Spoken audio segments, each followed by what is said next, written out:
dah pukul 9 ni. Jom, kemas mainan tu. Kita pergi masuk tidur.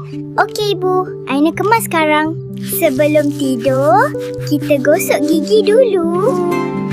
Lepas tu jangan lupa berwuduk ya kawan-kawan. Wah, bilik Aina dah wangi. Jom Ibu. Amboi, semangatnya dia. Bagus. Tepuk bantal tu dulu. Ikut sunnah Nabi kita, baru syaitan tak kacau. Ibu, jom baca doa sama-sama. Jom sayang. Bismikallahumma ahya wa amut. Maksudnya, dengan namamu ya Allah, aku hidup dan aku mati. Pandai anak ibu. Jom kita ulang. Bismikallahumma ahya wa amut. Bismikallahumma ahya wa amut. Bismikallahumma ahya wa amut.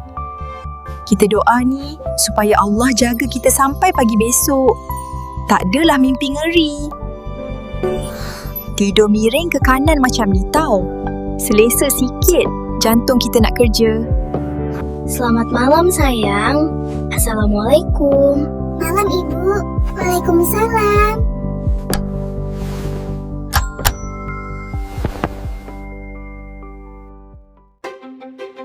Kawan-kawan, jangan lupa baca doa tau. Bye. Assalamualaikum.